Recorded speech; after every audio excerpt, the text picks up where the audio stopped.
전체적으로 사순절, 부활절 앞에 40일의 기간을 거룩하게 1년 내내 우리가 그냥 살지만 그 물리적인 시간 안에 특별히 이제 그 거룩의 의미를 부어 넣어서 우리 일상 속에 1년 내내 삶 속에서 이제 구별돼서 거룩하게 지키는 시간이죠. 제가 예전에 듣기로는 서양에서도 막 살던 사람들도 사순절 날은 또 술도 좀 줄이고 말도 좀 삼가하고 못된 짓 하던 것도 좀 줄이고 그렇게 산답니다. 근데 저희는 사실은 뭐 그리스도인에게는 하루가 다 매일매일이 주일이고 매일매일이 거룩하기 때문에 뭐 특별히 이런 의미가 없습니다만 그럼에도 불구하고 우리가 늘 그렇게 살 수 없으니까 시간에 매듭을 지어서 일주일에 하루는 또 1년에 또 이런 교관들을 특별한 의미를 부여서 이제 삼가하며 살게 되는 시간입니다. 그래서 이제 사실은 지금 오늘부터 다음 주까지는 아마 전국에 우리 교회를 뺀 모든 교회는 이제 특세라는 한 번도 성경에 나오지 않은 기록의 그 새로운 신종 절기를 지키죠. 예. 그래서 제 제자였던 전도사 아이는 그 교회 부임했는데 한 달 동안을 새벽 기도를 특세를 해가지고 학교로 휴학한 적도 있습니다. 새벽에 갔더니 이제 버스를 돌리라고 전도사가 됐다고 그래서 잠을 잘 수가 없어가지고 그 한 일주일을 돌렸더니 이제 잠을 못 자고 새벽에 3시부터 나가가지고 이제 차량 운행하고 끝내고 집에 돌아오니까 완전히 넉아웃이 돼가지고 학교를 계속 못 가다 결국은 이제 한 학기를 포기했던 적도 있을 정도로 사역자들한테는 죽음의 고난, 정말 죽었다 살아나는 확실하게 부활절을 지킬 수 있는 방법이고, 한국의 교인들도 이때만 넘기면 된다 뭐 이러면서 이제 이 시간을 가는 시간입니다. 사실은 뭐 그렇게라도 해서 우리가 주님의 십자가의 의미를 조금이나마 몸으로라도 그 인식할 수 있다면은 뭐 그거보다 더한 짓이라도 우리가 왜 못하겠습니까? 근데 저희는 우리가 여러 가지 핑계를 대서 새벽 예배를 못 드리게 됐는데, 은혜인지 저주인지 잘 모르겠습니다. 그러나 머지않을 거라고 생각합니다. 우리라고 뭐 피해갈 수는 없을 것 같고요. 그렇지만 사실은 또 한편으로는, 그렇게 보내는 것이 고난주간이 맞을까에 대한 또 궁금증도 들긴 합니다. 그렇게 그냥 으쌰으쌰해서 일주일간 밥을 굶고 잠을 좀 줄여가며 새벽에 나와서 한 주간을 버티는 것이 또 그렇게 지나가는 것이 정말 주님이 우리에게 원하셨던 것일까? 하나님이 우리에게 원하시는 그 고난주간과 종려주일의 의미일까? 그런 것이죠. 왜냐하면, 그리고 나면은 죽었다 살아나면 거듭나야 되잖아요. 새 사람이 되어야 되잖아요. 우리의 신앙이 예전과 같으면 안 되잖아요. 그런데 일주일만 그렇게 스페셜하게 살고 다시 용수철 돌아가듯이 그 다음 주 지나면 다시 그냥 다시 옛날로 근데 못했던 것도 한꺼번에 더 그냥 그야말로 이빠이 이렇게 해가지고 하게 되는 경우들이 있지 않습니까? 저는 그런 의미에서 우리가 특별한 절기를 지내는 건 참 중요하지만 그 절기가 치러내는 통과 의례가 아니라 정말 다음 단계로 우리가 한 단계 올라가기 위한 스태핑 스톤으로서의 이 디딤돌로서의 역할을 하지 않으면 저는 그거는 그야말로 형식주의고 외식에 불과할 수 있다는 생각이 듭니다.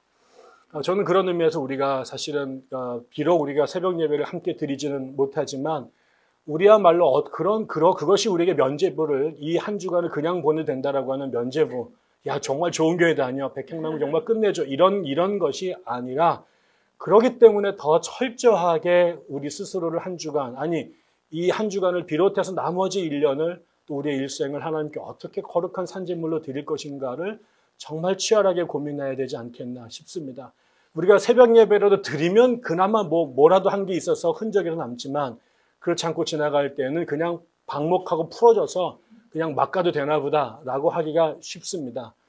그래서 여러분 저는 우리가 그러기 때문에 저희 교회 한 주간이 더 어려운 한 주간이 될 수 있지 않겠는가. 잘못하면 정말 새벽 예배를 안 하는만 못한 시간들이 보낼 수도 있고요.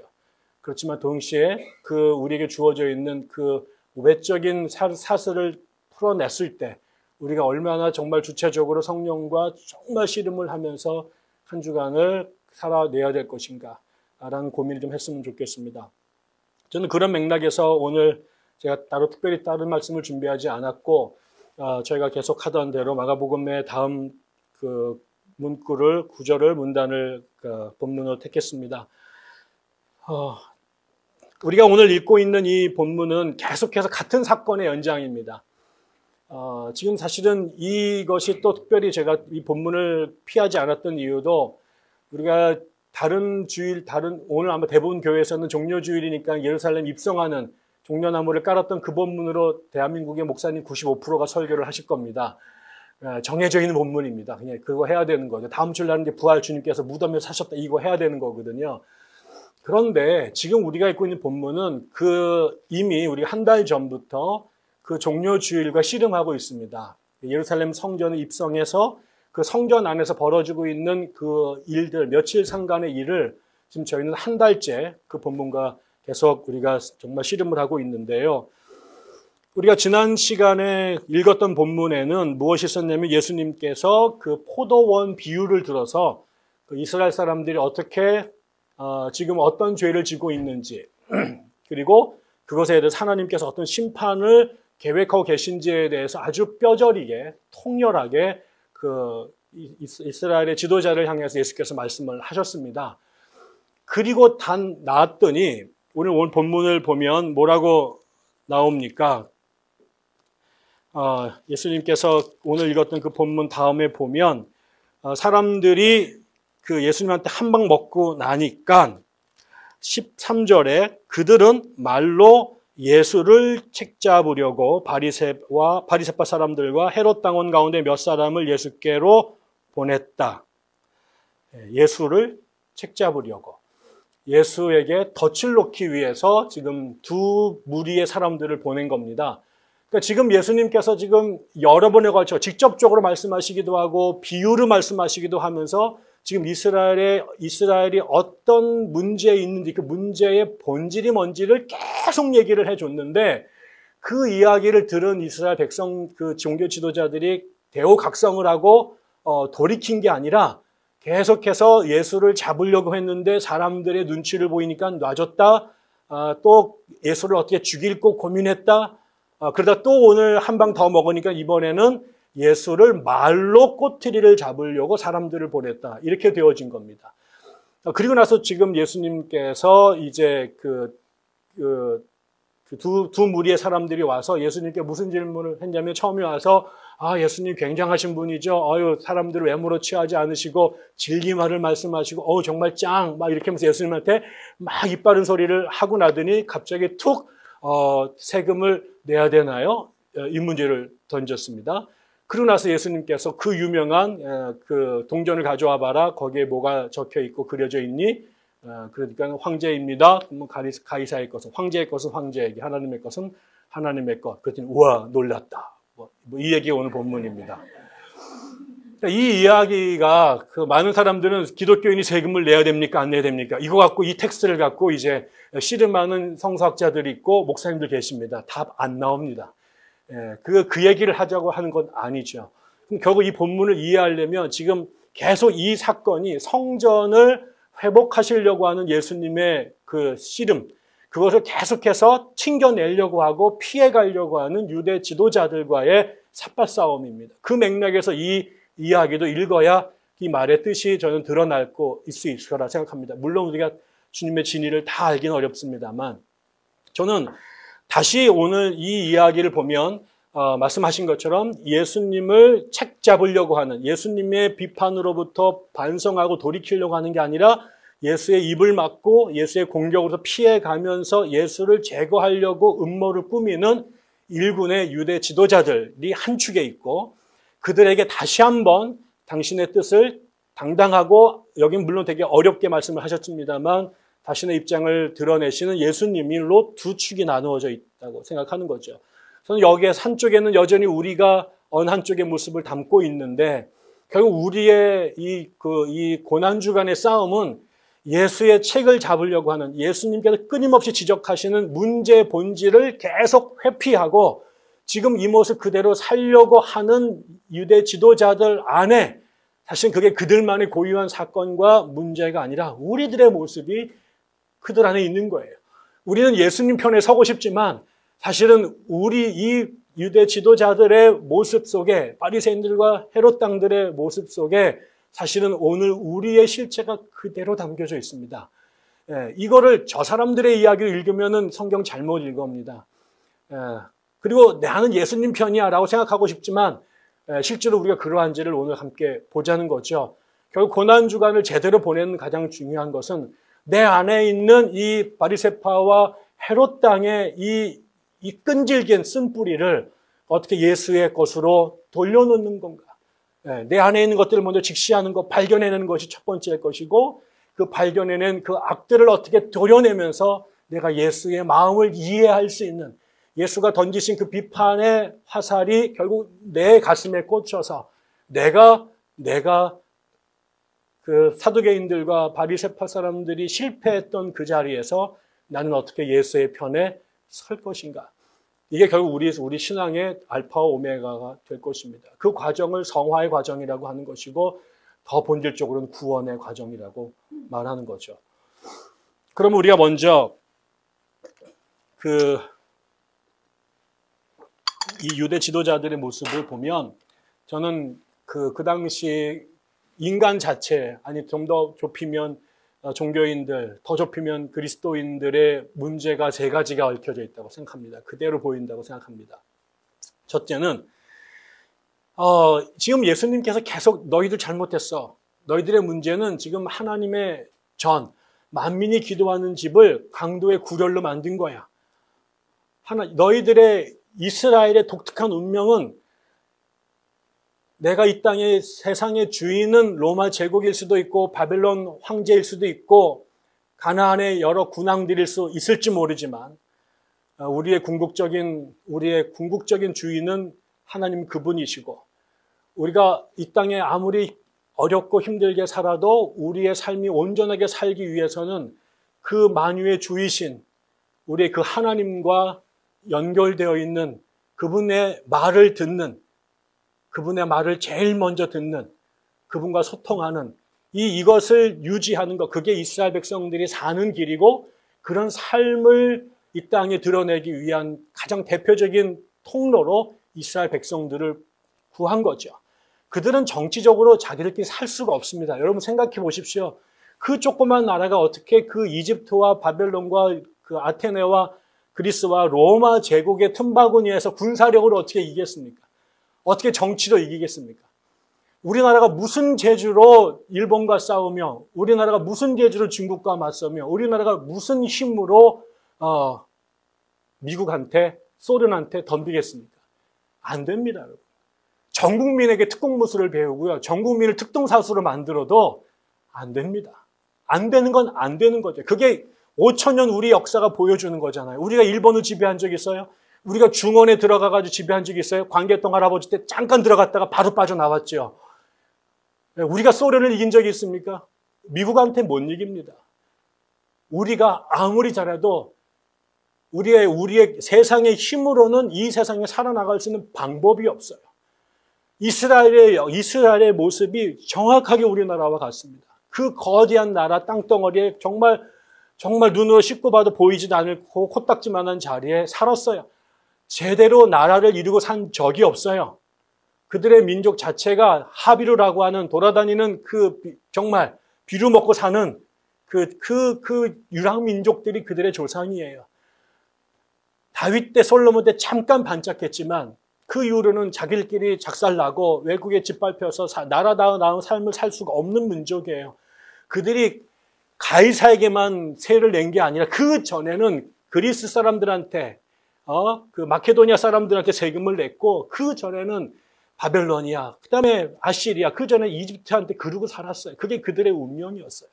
그런데도 그들이 살았던 것은 그들이 살 수 있었던 것은 그들에게 더 좋은 핵무기를 주셨기 때문이 아니라 그들에게 더 좋은 특공대가 있었기 때문이 아니라 그들이 하나님의 말씀을 듣는 백성으로 살아갔을 때 하나님을 당신의 주인으로 섬기고 살아갔을 때 그분의 주시는 성전 안에서 예배를 온전히 드리고 그분이 주신 율법대로 당신의 삶의 질서들을 만들어가서 하나님 백성으로 살았을 때 이 땅에서는 나라 없는 백성이요 주권 없는 백성이었지만 그들이 하나님과 손을 잡고 하나님의 주시는 숨으로 살아갔을 때 그들이 비록 세상에서는 가장 열악하고 비참한 나라이지만 그 모든 제국들이 흥망성쇠를 거듭하면서 다 엎어졌을 때 그 민족은 하나님의 손에 붙들린 백성으로 이 세상에 뚜렷한 족적을 남기면서 민족의 이 만방의 제사장 국가로 살았던 거란 말이죠. 그게 이 민족의 고유성이에요.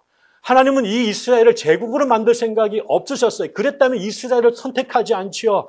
그랬다면 로마와 아시리아를 갖고 당신의 나라를 만들지 뭐하러 이 이름도 없는 이 작은 하비르들을 선택했겠습니까? 그러니까 이 민족의 살 길은 제국, 내가 또 다른 골리앗이 되는 게 아니라 나는 골리앗 앞에 서 있는 비참한 다윗이지만 그 다윗이 하나님의 손에 붙들려 맷돌을 잡으면, 물맷돌을 잡으면 그 골리앗도 감당할 수 없는 애로, 그 아이로 살아가는 거예요. 이게 이스라엘 민족의 삶이란 말이에요. 그런데 이스라엘 민족은 끊임없이 그 틈바구니에서 하나님을 바라보는 것 대신, 보이지 않는 하나님 대신 보이는 제국의 뒷공무니에 서는 역할들을 계속했단 말이에요. 그래서 그 하나님 자리에 있는 그 자리에 아세라와 바알을 갖다 놓고 온갖 아스타로스 갖다 세우고 다곤을 갖다 놓고 그 민족, 이방 민족들의 신을 갖다 놓고 하나님의 성전을 지키고 거기에 신당을 세우고 그 신을 쫓아다니다가 이 패망한 나라가 됐단 말이죠. 그러니까 결국은 그 문제이기 때문에 결국 이 지금도 로마 제국 안에 있는 이 이스라엘 민족이 하나님의 백성으로 살기 위해서는 로마 제국에 합당한 또 다른 제국으로서의 강성한 군사력과 무기를 키우는 것이 아니라 끊임없이 우리를 흔들리게 하고 헷갈리게 만드는, 그래서 자꾸만 끊임없이 반복해 실패했던 무너진 성전을 다시 지키고 폐기 처분됐던 하나님의 율법을 온전히 붙잡고 살아가는 것. 그래서 내 비록 육신은 제국의 통치 아래 살아 있어도 그 제국 한복판에 하나님의 나라를 꿈꾸는 하나님의 백성으로, 신령한 백성으로 살아가는 것. 그러기 위해서 세상은 우리를 계속 가이사에게 눈을 돌리게 만들지만 너는 끊임없이 야훼 하나님만을 바라보라고 하는 것이 하나님의 뜻이었단 말이죠. 그 이야기를, 그럼에도 불구하고 지금 이스라엘 백성도 우리가 계속 살펴본 것처럼 그 성전이 무너지고 율법이 무너진 것. 그래서 예수님께서 그 성전을 뒤집어 엎으시고 걔네들이 자기들 마음대로 자의적으로 해석해서 거덜거덜하게 만들었던 모세의 율법을 다시 회복시키려고 하셨던 것. 그게 예수의 사역이란 말이죠. 그런데 오늘 그렇게 지금 며칠 동안 씨름함에도 불구하고 이 사람들이 보여주는 반응이 세 가지인데, 첫째, 이 사람들은 그렇게 얘기했는데 씨알도 안 맥힙니다. 예수님께서 그들의 잘못을 계속해서 선지자적인 통찰로, 그 다음에 선적인 용기로, 카리스마로 끊임없이 그들의 문제의 핵심을 건드리시는데, 그 문제 앞에 이 종교 지도자들이 깨닫고 무릎을 꿇고 회개하는 게 아니라 계속해서 예수의 말씀을 튕겨내는 거죠. 우리가 요나의 이야기를 들으면 그 이스라엘의 원수됐던 아시리아 니느웨에 갔을 때 그 말씀이 선포됐을 때 그 니느웨 백성들이 어떻게 말합니까? 위부터 왕부터 모든 사람들이 옷을 찢고 죄를 뿌리고 회개하잖아요. 요시야 왕이 잃어버렸던 하나님의 말씀을 성전에서 찾았을 때 그가 옷을 찢고 회개하고 모든 산당들을 찢어버리고 쳐버리고 이스라엘 백성들 모두를 성전으로 데려가 말씀을 읽게 하고 그들이 회개하게 했잖아요. 그러면 산단 말이에요. 이스라엘, 우리가 사람이기 때문에 죄를 지을 수 있어요. 우리 안에 예수님의 제자 가운데서도 가룟 유다가 나올 수 있어요. 그게 우리예요. 베드로 같은 사람도 실족할 수 있어요. 그게 사람이에요. 그런데 하나님은 우리의 죄를 진 것도 안타깝지만 그럼에도 불구하고 그런 죄인들이 다시 살 수 있었던 것은 자신이 잘못했던 것을 들었을 때 잘못했다고 깨닫고 돌이키면 하나님은 그 죄가 주원 같을지라도 진원 같을지라도 내가 기억조차 안 하신다고 말씀하시고 다시 세컨드 찬스, 서드 찬스를 계속 주셨단 말이죠. 다윗이 흉측한 범죄를 저질렀지만 나단이 그의 심장을 꽂는 하나님의 말씀을 던졌을 때 그가 침상을 눈물로 적시면서 회개했을 때 다시 그에게 그 다음에 살아갈 수 기회를 주신 거잖아요. 다윗이 완전하게 살았기 때문에 위대한 게 아니라 그 고귀한 자리에 있는 절대 권력의 자가 하나님의 말씀을 전하는 나단의 말씀 앞에 무릎을 꿇고 통회하고 회개했던 것이 다윗을 위대한 왕으로 만든 거잖아요. 이 사람들은 하나님께서 예수를 통해서 비유하신 것처럼 종을 보내고 또 종을 보내고 나중에는 아들까지 보냈지만 도무지 회개하려고 하지 않았던 것. 이게 가장 큰 문제입니다. 한국교회도 문제죠. 죄 많아요. 부끄러운 죄 많이 졌어요. 그런데 사람들이 가서 잘못했다고 말합니다. 너희들 회습하면 안 돼. 그렇게 목사들이 함부로 돈을 쓰면 안 돼. 교인들 그렇게 만지고 그러면 안 돼. 범죄하면 안 되라고 얘기하죠. 그런데 그러면 그럴 수 있어요. 사람이 잘못해서 하다 보면은 돈을 잘못할 수도 있고 또 부끄러운 죄를 질 수도 있죠. 사람인데 어떡하게. 그런데 돌이키면 되는데 돌이킨 적이 없어요. 이게 문제예요. 그 죄를 져놓고 나가서 또 살림을 차려서 교회를 차려놓고 영업을 해요. 그렇게 비판하는 사람들을 이단으로 모여서 오히려 그 사람들을 교회에서 쫓아내요. 잘못했다고 말을 한 그 용기를 내서 죽을 각오를 하고 그 어려운 이야기를 하는데 그 앞에 회개하는 목사가 없고 회개하는 교회가 없는 거죠. 왜? 그러니까 이게 이 악이 끊어질 수 있는, 하나님은 그 부끄러움을 드러내서 죽이려고 한 게 아니라 살리기 위해서 그 어려운 예언의 말씀을 줬으면 거기에서 옷을 찢어야 되는데 그 말하는 사람들의 입을 막고 그들을 성경에서 쫓아내고 자신들은 여전히 그 자리에 그대로 앉아서 죄 가운데 인간적인 번영과 영화를 누리겠다고 하는 거, 이게 답이 없는 거죠. 지금 이 사람들 그렇게 예수가 말씀했는데 어떻게 하면 저를 제거할까? 어떻게 하면은 사람들을 동원해서 죽일까? 어떻게 하면 저의 꼬투리를 잡아서 저를 제거할까? 이 생각만 계속하고 있는 것. 이게 이 사람들의 첫 번째 잘못입니다. 두 번째는 뭐냐? 예수님께 사람들을 보냈어요. 바리새인과 그 다음에 헤롯 당을 보냈습니다. 그래서 이 사람들이 예수님께 와요. 근데 분명히 뭐라고 그래요? 예수의 책을 잡기 위해서 자기의 수하들을 보낸 거죠. 근데 이 사람들이 와서 예수 앞에 와서 뭐랍니까? 이 사람이 예수 꼴배기 싫어 죽거든요. 지금 예수를 죽이고 싶은 사람이 죽도록 미워요. 근데 예수 앞에 와가지고 천연스럽게 뭐라고 말합니까? 네. 엄청난 얘기를 하죠. 이렇게 얘기합니다. 말도 잘해요.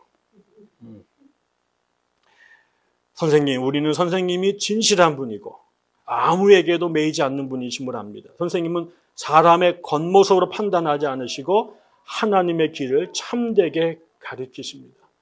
자기 불한 얘기예요. 예수님에게는 거짓이 없고 하나님의 참길을 말하시는 분입니다. 이렇게 말해요. 근데 안 들어요. 첫 번째는 안 들었죠. 두 번째는 예수를 그렇게 생각하지 않아. 이거 전부 다 거짓말이에요. 그들의 생각은 이 모든 말을 거꾸로 읽으면 됩니다. 너는 진실하지 않고 거짓이, 너는 거짓말쟁이고, 너는 사람들의 눈치를, 군중들을 선동하는 선동가고, 사람들의 겉모습만 보고 판단하고, 하나님의 길을 거짓되게 가리키는 놈이야. 이렇게 생각하고 있어요. 그런데 사람들 보는 앞에서 예수 앞에 와가지고 아주 천연덕스럽게 여기다가 참기름을 발랐는지 술술술술 그 새치열을 돌려서 예수님 짱이에요, 진리예요, 이런 사람 없어요, 한국의 최고예요, 당신만을 존경해요. 이 말을 너무나 유창하게 해요. 얼굴색 하나 안 가리고. 예수님께서 그 말을 듣는 순간에 뭐랍니까? 저들이 외식하는 줄 아셨다. 이렇게 말합니다.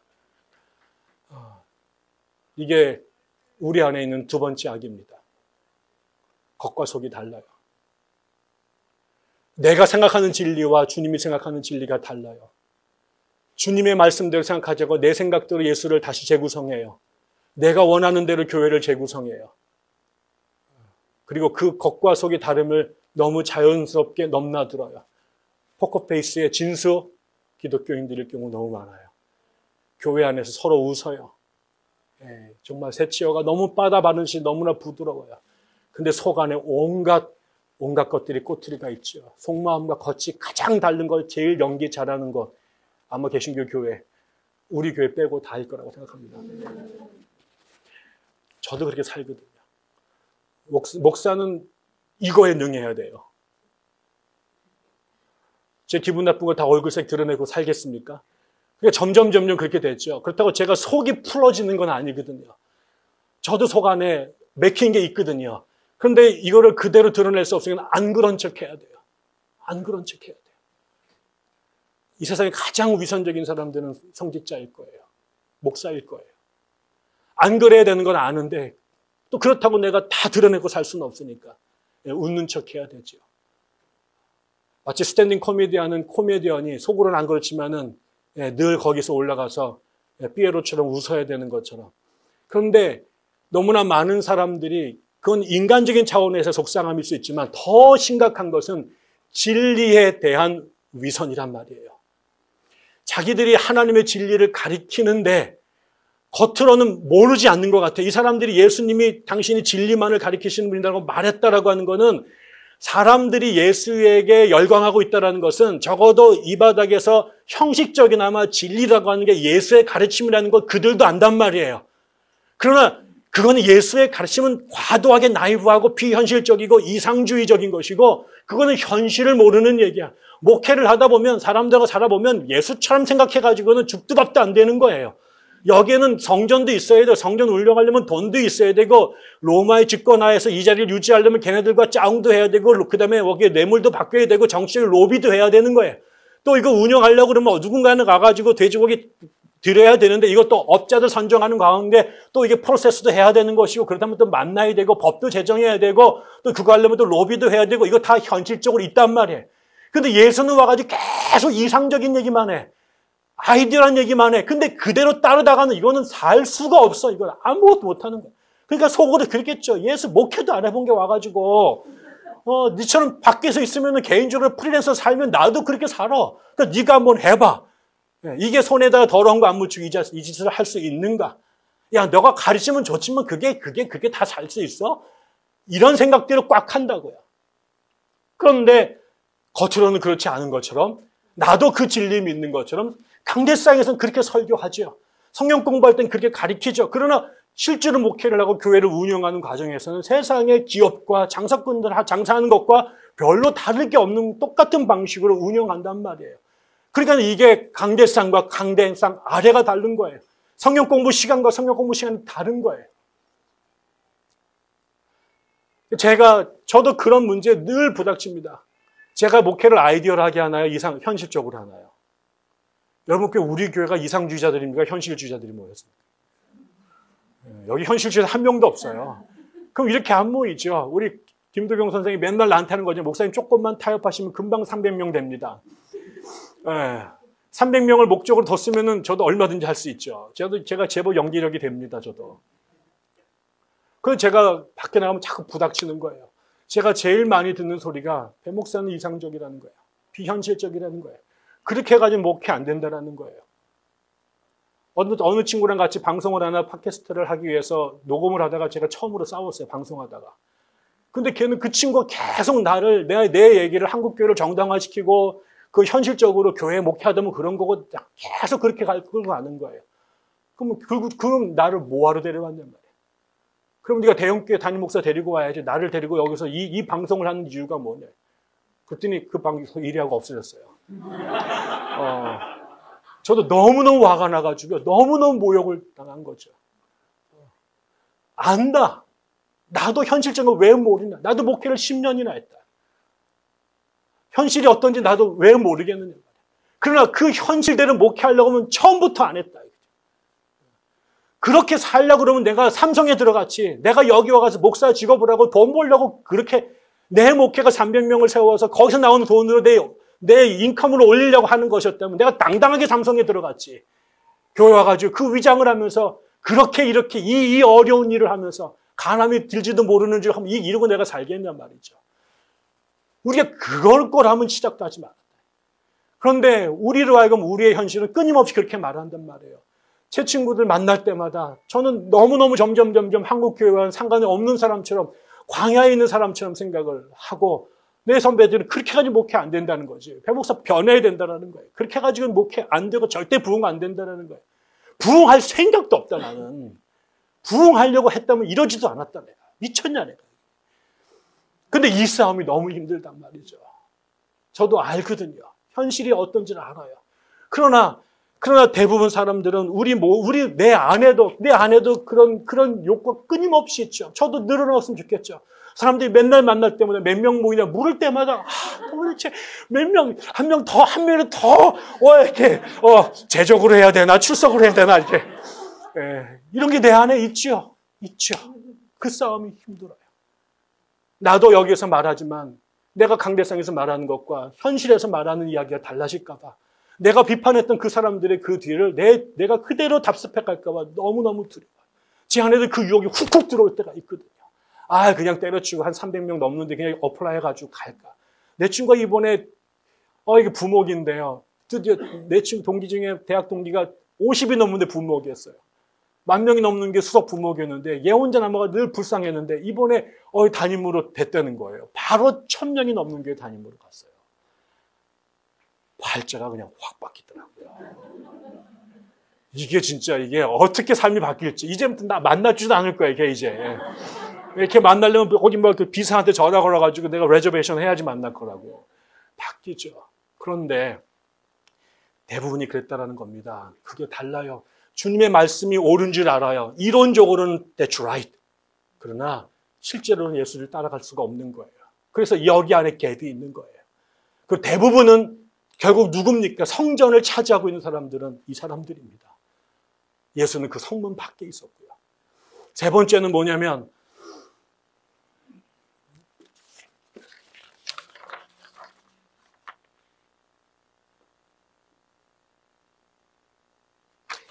이 사람들의 문제는 지금 예수님께서 문제 제기를 하신 것은 종교의 문제입니다. 본질적인 말로 따지면 너희들의 문제는 지금 성전을 강도의 구렬로 만든 거야. 하나님을 하나님으로 여기지 않은 거야. 너희들이 하나님의 나라를 종교 사업을 위해서 악용한 거야. 너희들이 하나님께 돌아와야 돼. 성전을 회복해야 돼. 이게 예수님의 말씀이었거든요. 그런데 지금 이 사람이 어떻게 합니까? 사람들이 왔는데 사두개하고 바리새파 사람하고 헤롯 당원이 왔습니다. 이 두 사람을 보낸 게 이유가 있습니다. 그래서 이 사람이 뭘 묻냐면 세금을 어떻게 해야 될까요? 라고 물어요. 세금을 내는 문제는 이스라엘에서 무슨 문제입니까? 이게 종교적인 문제예요? 정치 문제입니다. 나중에 이스라엘이 로마한테 64년인가 반란을 일으킵니다. 2번에 걸쳐가지고. 세금 문제 때문에. 로마가 식민지를 개척한 이유는 뭐냐면 세금 때문에 그렇습니다. 로마는 식민지를 경영해서 그 나라를 다 착취한 게 아니라 그 나라에다가 자치권을 부여합니다. 총독을 부여해서. 그리고 거기에서 세금을 로마로 보낸 겁니다. 그리고 전쟁에 잡은 노예들이 라티푼듐이라고 하는 대농장의 노예로 있었고 그 다음에 전 세계에서 걷어들인 세금으로 로마는 전 세계 가장 화려한 삶을 소수의 귀족들이 누렸던 것이죠. 그 체제를 유지만 할 수 있다면 니들이 무슨 종교를 믿든 무슨 정치 시스템을 갖든 don't care였습니다. 제일 중요한 것은 세금을 또박또박 잘 내기만 하면 다 용납했던 게 로마가 말하는 팍스 로마나라는 것이었죠. 그런데 이제 그래서 우리가 그러다 보니까 그 나라마다 제국은 더 많은 세금을 뜯어가려고 온갖 이유로 붙였을 것이고 당하는 사람들은 어떻게든 세금을 덜 내거나 안 내는 것이 그들의 목적이었던 거죠. 그 역할들을 했던 사람들이 세리였고 그래서 이스라엘 사람들 가운데 세리가 그렇게 저열한 대접을 받는 것. 지금이야 우리가 국세청 직원 되는 거 가문의 영광 아니겠어요? 들어가기 얼마나 어려운데. 그런데 그 당시에는 그 국세청의 직원이 됐다라고 하는 것 자체가 민중의 고열을 빼서 제국의 하수인 노릇하는 민족 배반자라고 했단 말이죠. 뺏은 돈이 그 나라 복지를 위해 쓰여진 게 아니라 로마 제국의 복리를 위해 쓰여졌던 것이기 때문에 소수의 귀족들과 왕실의 번영을 위해 쓰여졌던 거기 때문에 이거는 아주 배반의 문제였단 말이죠. 그런데 이 사람들이 지금 문제의 핵심은 하나님의 성전을 왜곡시키고 하나님과 이스라엘이 단절돼서 줄 끊어진 이 풍선처럼 헤매고 있는 이 상황을 하나님께 돌이키라, 하나님께 돌아와라, 성전을 회복하라라고 예수가 말씀하시는데 이 문제를 자신들이 해결할 자신이 없으니까 이 문제를 해결하기 위해서 요놈들이 어떻게 합니까? 이거를 정치 문제로 돌려버립니다. 예수는 성전을 개혁하라고 말하는데 여기다 뜬금없이 이 세금은 뭐예요? 그 나라 사람들에게 가장 민감하고 가장 위험한 이슈였던 거죠. 이거를 어떻게 하는가에 따라서 우리로 말하면 친일이냐 아니냐, 친공이냐 반공이냐, 매국이냐 애국이냐 이렇게 문제가 되는 거였어요. 결국 이 사람들은 매번 이런 식이었던 겁니다. 문제의 핵심을 개혁할 의지는 없고 자신들의 기득권을 유지하기 위해서 늘 자신들이 해왔던 방법. 지금 이 나라가 이스라엘이 로마의 식민지 아닙니까? 그 이스라엘은 신정일치의 사회 아닙니까? 정치와 종교가 거의 유착된 그런 제도 아닙니까? 그러니까는 왕과 제사장이 나라를 끌고 가는 두 축이란 말이에요. 근데 이 사람들이 지금 제국의 식민지 상태에서 그 노른자의 핵심의 자리를 얻고 있다라고 하는 것은 뭘 말합니까? 이 사람들은 전부 다 친로마주의자들입니다. 로마 사람들한테 잘 보인 사람들입니다. 특별히 헤롯 가문이 그런 것입니다. 원래는 여기는 하스몬가라고 해서 BC 163년에 이 그 셀두키즈 왕조한테 혁명을 일으켰습니다. 독립을 얻어서 100년 동안 자치를 얻었거든요. 그런데 그 헤스몬가가 아니었던 이두메 출신의 헤롯이 이 가문의 그 역사를 끝내고 로마로부터 권력을 부여받아서 왕조가 바뀌었습니다. 이 사람이 정권을 잡을 수 있었던 것은 로마한테 철저하게, 로마의 황제하고 긴밀했고 엄청난 돈을 갖다가 바쳐서 자신이 이 왕권을 쟁취한 사람이죠. 그래서 이 사람은 전형적으로 로마와 아주 가까웠고 나중에 이 집안의 대가 끊기는 것도 결국 로마한테 밑보여서 그 자식놈들이 왕권에서 밀려나면서 이 헤롯 가문이 무너집니다. 이 사람들은 전형적인 친로마주의자들이죠. 그런 헤롯을 따르는 사람들, 헤롯의 그 광팬들, 그 사람들을 헤로디안, 헤롯 땅이라고 부른 거죠. 이 사람들은 뭐겠습니까? 전형적인 친로마주의자들입니다. 그런데 이 바리새파는 뭡니까? 바리새파는 전형적으로 반로마주의자들입니다. 그래서 이 사람들은 순수하게 예루살렘 신앙을 그 토라를 중심으로 해서 신앙을 끌고 갔던 그 근본주의자들이죠. 종교적 근본주의자들. 이런 사람들은 그러기 때문에 그 율법을 철저히 지키려고 우리가 노력을 했고 아는 것처럼 그래서 안식일을 지키는 거나 정결법을 지키는데 아주 민감했고 그래서 제일 중요한 게 뭐겠어요? 우상 숭배를 금지하는 건데 지금 로마의 세금을 걷는 로마가 발행한 동전 그게 여기 보면 데리우스 황제 그게 뭐라고 나왔지? 얘네 이름이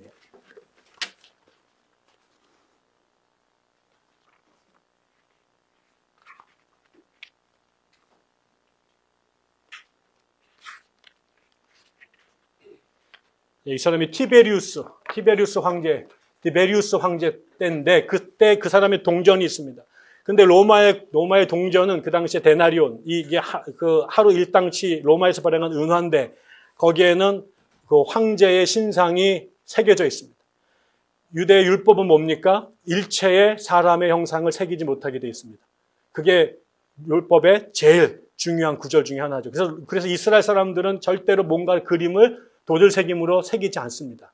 근데 지금 자기네들이 세금을 내는 통화되는 유통되는 동전이 그렇게 새김으로 되어져 있고 거기에다가 글자가 써 있습니다. 신 아우구스투스의 아들 티베리우스. 이 사람을 신이라고 불렀던 거죠. 그렇기 때문에 보다 적극적이었던 바리새파 사람들 중에는 이 로마에게 세금을 내는 것에 대해서 극단적으로 적대감이 있었고 돈을 꼭 내야 된다면 로마 동전이 아니라 유대인들의 전통적 동전으로 세금을 내려고 했던 이 문제에 대해서 둘 다 입장이 아주 확연하게 다른 사람들입니다. 그런데 목적은 하나가 공통된 거죠. 예수를 제거하는 데는 마음이 일치한 거예요. 그러나 이 사람들이 이 둘을 보낸 거죠. 그래서 예수한테 세금을 내야 됩니까? 라고 물으면 어떻게 됩니까? 그럼 예수가 예스 아니면 노라고 할 거 아니에요? 세금을 내지 마. 그러면은 반역입니다. 세금을 내. 그러면 매국이죠. 그러면 지금 예수를 지지하고 있었던 민중들이 하나님 나라에 대한 얘기를 할 때는 통일됩니다. 지금 예루살렘 성전이 문제가 있다는 건 다 똑같아요. 한국 교회가 문제 있다는 얘기를 하는 것은 다 동감이 됩니다. 그런데 문재인을 지지할 거냐 말 거냐 세월호를 어떻게 생각하느냐 말 거냐라고 문제가 터지면 한국 교회가 쫙 갈라집니다. 그래서 교회 안에서는 종교적인 문제를 하는 건 정당하지만 정적인 민감한 이슈를 얘기하는 것은 교회가 그 안에 그냥 망가지는 최첨전이죠. 그게 목회의 아주 중요한 노하우 중에 하나입니다. 절대 그 얘기를 하면 안 됩니다. 그러니까 이 사람도 지금 이 성전이 무너진 얘기를 하고 있는데 이거를 정치의 문제를 돌리고 그것도 제일 민감한 문제를 돌려서 결국은 이 사람의 의도는 예수가 둘 중에 하나에 말할 것이다. 그렇게 되면 예수를 지지하던 그 민중들이 둘로 나눠질 것이고 그렇게 되면 예수의 지지 기반이 약해졌을 때 성전에서 얘를 치기에 너무 쉽고 그 어떤 것으로 걸어도 문제가 되는 거죠. 보통 머리가 좋은 아이들이 아닙니다. 조중동을 내는 사람들이 머리가 제일 좋은 아이들이고 우리나라 사법부에 들어간 아이들이 공부 제일 잘하는 서울법대 나온 아이들은 따라갈 수가 없어요. 걔네들의 머리를 어떻게 따라갑니까? 아마 1급도 안 되는 애랑 프로 9단위 바둑을 두면은 이길 수가 없습니다. 막 이 매뉴얼이 100년째 된 게 갖고 있거든요. 따라갈 수가 없습니다. 이런 상황에 예수께서 뭐라고 대답하십니까? 예수의 대답은 흥미롭습니다. 첫째, 갖고 오라고 그러죠. 동전을. 그리고 거기에 있는 뭐가 그려져 있고 뭐라고 새겨져 있느냐. 그랬더니 여기 황제의 것이라고 쓰여져 있습니다. 황제의 것은 황제에게, 하나님의 것은 하나님에게 드려라. 이렇게 말합니다. 저는 여기에 두 가지를 고민해 볼 필요가 있다고 생각하는데요. 분명히 세금을 내지 마라, 세금을 내라 이렇게 말씀 안 하셨습니다. 세금을 황제가 그려져 있으면, 가이사가 그려져 있으면 가이사 것이니까 가이사에게 줘라. 그 얘기는 뭐예요? 세금 내란 얘기죠. 세금 내도 괜찮다는 얘기예요. 더 중요한 건 니들 내고 있잖아. 좋아하든 싫어하든 이미 잘 내고 있잖아. 예수님의 말은 저는 이렇게 읽었습니다. 너희들의 문제는 지금 세금을 내느냐 안 내느냐 갖고 씨름을 하고 있는데 너희들이 문제를 계속해서 놓치고 있다는 거죠. 문제는 가이사의 것을 가이사에게 드리고 하나님의 것을 하나님에게 드리는 것인데 그게 하나님의 이 세상의 법칙이야.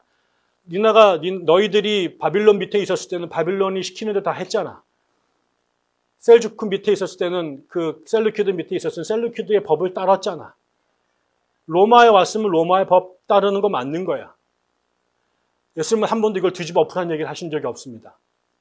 우리가 조선에 살면 조선의 법 따르는 것이고 미국에 가면 미국의 법 따르는 것입니다. 나라에서 세금 내라고 그러면 내는 것이고요. 교통법규 지키라고 그러면 지키는 것이고요. 우리가 그 따라야 되는 거죠. 예수님 그거 뭐라고 말하지 않으셨어요. 그런 의미에서 예수님은 굉장히 보수적이었어요. 그런 의미에서 예수님은 절대 정치적으로 혁명적인 얘기를 하지 않아요. 그래서 이거를 갖고 세금을 내지 말라, 안 할라 이렇게 끌고 가기 어려워요. 예수님은 그런 데 관심 별로 갖지 않았어요. 그리고 예수가 그렇게 말씀하지 않아도 이미 너희들은 가이사의 것을 가이사에게 너무나 잘 바치고 있어. 그런데 문제는 가이사의 것을 그렇게 잘 바치는 너희들이 왜 하나님께 드려야 될 것은 안 드리냔 말이야. 세상의 왕들을 그렇게 눈치를 보면서 돈 내라는 거 꼬박꼬박 0.1%까지 계산해서 꼬박꼬박 내는 너희들이 정작 이 땅에 하나님의 나라를 이루어야 되고 그 나라를 이루기 위해서 그 핵심으로 맡겼던 성전이 강도의 굴혈로 무너지는 거에 대해서는 왜 그렇게 두려워하고 떨면서 심각하게 받아들이지 않느냐 말이지. 너희들이 그렇게 가이사를 섬기기 위해서 애를 쓰는 것에 반의 반이라도 성전과 하나님에게 신경을 썼다면 이 나라가 이 지경이 되지 않을 거라는 거죠. 그게 이스라엘의 실패라는 거예요. 우리가 세상이 요구하는 법을 지키는 것에 그 정성으로 우리가 하나님께서 말씀하시는 것에 세상의 법을 지키는 것만큼 하나님의 법을 지키고 세상의 왕실과 정부 기관들을 존중하는 것만큼 성전을 존중했다면 이 나라가 이렇게 안 된다는 거죠.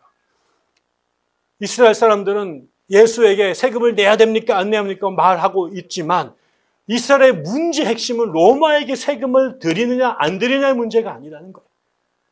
이스라엘이 늘 실패했던 자리는 너희들은 언제나 바알에게, 언제나 이집트에게, 언제나 바벨론에게 충성을 다했지만 그 다하는 충성을 하나님께 돌리는 데는 늘 실패했다는 거죠. 세상의 이방인들은 다 그렇게 산단 말이에요. 그러나 우리가 하나님의 백성으로 살아갈 때는 가이사에게 세금을 드리는 것을 넘어선 그 다음 단계, 그것보다 더 결정적인 사항이 있는데 하나님의 것을 하나님에게 드리는 것인데 우리는 이 부분에서 늘 실패했다는 거죠. 저는 예전에 존 맥아더 목사가 쓴 그 책을 대학 때 읽은 적이 있습니다. 그 목사님이 쓰신 글에 이런 재밌는 얘기가 있었습니다. 어느 날 그 존 맥아더 목사의 교회에 어떤 젊은 가족이 교회를 찾아왔습니다. 예배를 끝나고 나더니 목사님께 와서 목사님, 제가 목사님의 명성을 듣고 이 교회를 다니고 싶어서 오늘부터 이 교회 다니기로 했습니다. 저 이 교회 다녀도 되죠? 아이고 뭐 기쁨이죠. 뭐가 문제가 있어요? 환영합니다. 그랬더니 이 사람이 그러면요 목사님 저 일주일만 저기 우리 식구들이 교회에서 거할 수 있도록 도와주십시오. 이게 뭔 말입니까? 그랬더니 제가 우리식으로 말하면 제가 부산에 살고 있는데 목사님 다니시는 이 교회가 그레이스 처치가 너무 다니고 싶어서 제가 직장을 그만두고 서울로 올라왔습니다. 제가 이제 먹고 살아야 되니까 직장을 구할 테니까 일주일 동안만 여기서 거할 수 있도록 도와주십시오. 저는요 굉장히 충격받았어요. 우리 대부분은 직장 따라서 교회를 옮기죠. 물론 저는 교회 따라서 직장을 바뀌었습니다. 저는 그렇지만 목사를 제외한 우리 대부분은 먹고 사는 게 제일 중요한 문제 아닙니까? 그러니까 직장 따라서 서울도 갔다가 부산도 갔다가 그렇게 살죠. 근데 우리가 그렇게 하나님의 것을 중요시 여기지만 교회를 위해서 하나님을 위해서 직업을 바꾸거나 직장을 바꾸거나 집을 바꿨던 적이 있나? 내가 이 땅의 법을 지키는 것 직장에 하루라도 빠지면 그 난리를 치고 아니 5분이라도 직장에 늦으면 그게 고가의 문제가 되니까 거기를 안 빠지려고 그 난리를 치는데 우리가 하나님과 우리의 관계를 우리의 신앙생활을 그렇게 비교해 보면 과연 우리는 어디 있을까? 저는 그런 생각 그때 저는 그 메가더의 일들을 그 충격이 지금도 30년이 지났는데 지금도 어제를 같습니다. 그게 교회 생활 열심히 하라는 개념은 아닙니다. 그거의 표현이 교회를 열심히 나오는 것일 겁니다. 그러나 문제는 중심이죠. 내가 정말 가이사에게 드리는 것만큼 내가 하나님께 드려야 될 것을 하나님께 드리는 것인가. 여기에 버전을 말하면 성전을 하나님의 성전으로 만드는 것. 그리고 백성들을 나의 이웃들을 용서하는 것. 주께서 말씀하신 이 두 가지가 너희들 안에 하나님의 것을 하나님께 드리는 것이다. 성전을 하나님이 거하시는 집으로 보고 있느냐? 네가 너희 공동체에 남아있는 그 사람들을 하나님의 백성으로 하나님의 형상을 갖고 있는 사람들로 바라보고 있느냐? 아니면 너희들의 종교적 비즈니스를 위한 소모품으로 소비자로 그들을 바라보고 있는 건 아니냐? 너희들이 하나님께서 가이사에게 이 데나리온을 갖다 바치는 것과 같은 동일한 정성으로 하나님께 너희들이 마땅히 드려야 될 그 충성과 사랑을 드리는 것. 그것은 적어도 구체적인 표현으로 성전을 거룩하게 정결하게 하는 것이고 그 성전 공동체의 사람들을 하나님의 사람으로 용납하고 받아들이는 것. 그게 너희들이 하나님께 드려야 될 것이다. 이야기를 마치려고 합니다. 보니까는 이 고난 주간이고 또 내일이 또 세월호 5주년이더라고요. 또 지난주에 제가 그 방송 촬영하는 것 때문에 제암리를 다녀왔는데 그 제암리 학살이 벌어진 날이 4월 15일이더라고요. 참 4월은 많은 분들이 돌아가신 때구나. 우리 주님이 적어도 우리 달력으로 보면 4월에 세상을 떠나셨고 주님이 떠나신 그 날에 참 많은 사람들이 이런저런 이유로 많이도 죽어나갔구나. 결국은 고난주간을 지킨다라는 것은 뭘까? 예수님께서 이렇게 말씀하시면, 이렇게 이상적으로 말씀하시면 현실주의자들한테 공격을 당하고 결국 그 소리가 한도를 넘어가게 되면 현실을 지켜야 될 기득권에 의해서 제거당할 수밖에 없음에도 불구하고 결국은 죽음으로 이르는 길임을 주님은 아셨지만 주님은 그럼에도 불구하고 그 메시지를 멈추지 않고 그 길을 선포하고 몸으로 가신 거죠.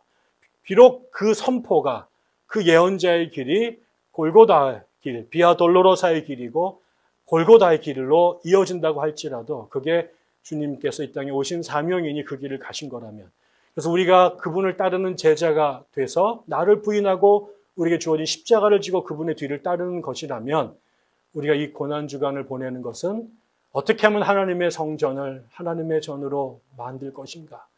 어떻게 그 전에 있는 하나님의 형상을 받은 당신들의 백성을 우리가 같이 품고 함께 그 시대로 그 진리의 길을 가도록 할 것인가? 온갖 현실적인 이유로 우리의 신앙을 흔들고 왜곡하고 뒤틀려서 만민의 기도하는 집을 강도의 구렬로 만든 이 시대에 어떻게 우리가 하나님의 교회를 회복하고 하나님의 백성으로 살아갈 것인가를 고민하고 내 안에 있는 그 쓴뿌리들을 찾아내고 내가 어떻게 그것을 내 삶의 작은 역량 안에서라도 한번 실천해 볼 수 있을까? 저는 이 고민이 여러분들의 한 주간이 됐으면 좋겠습니다. 기도하겠습니다. 주님, 고난주간이 되었습니다. 주님이 그렇게 말하시고 행하시면 그 다음 단계가 결국 골고다의 십자가임을 모르실 리 없으셨을 터인데 그럼에도 불구하고 그 거대한 사람들, 그 무서운 세력 앞에 끊임없이 흔들림 없이 당신의 맡겨진 말씀을 하시고 끝까지 싸우셨던 모습들이 두렵기도 하고 너무나도 감사합니다. 주님이 그때 지셨다면, 그때 주님이 포기하셨다면, 주님이 그냥 돌이키셨다면 오늘 우리가 있을 수 없을 터인데 하나님께서 그 어려운 길을 마지막까지 가주셔서 감사하나이다. 오늘 우리가 당신이 가신 그 길을 읽었사오니 하나님 우리도 그 길을 따를 수 있도록 도와주십시오. 어렵습니다. 두렵습니다. 헷갈리고 모를 때가 너무나 많습니다. 그럴 때일수록 주님 우리가 다시 무릎 꿇고 말씀을 상고하게 하시고 옆에 있는 동료들과 벗들과 함께 격려하며 주님 그 뒤 함께 갈 수 있도록 인도해 주옵소서. 성전이 무너진 시대를 살아가고 있습니다. 온갖 궤변으로 현실을 죄악을 뒤덮는 시대를 살고 있습니다. 눈을 똑바로 뜨고 진리를 바라볼 수 있도록 인도해 주시고 이 시대 주님이 서 있는 그 자리, 주님이 사랑하는 사람들 그 곁에 우리도 함께 있을 수 있도록 인도해 주시옵소서. 고난주간 그렇게 살 수 있도록 그렇게 깨달으며 성장할 수 있도록 우리 각자 주님 만나주시고 하나님 거듭나게 하여 주시옵소서. 예수님 이름으로 감사하며 기도드립니다. 아멘.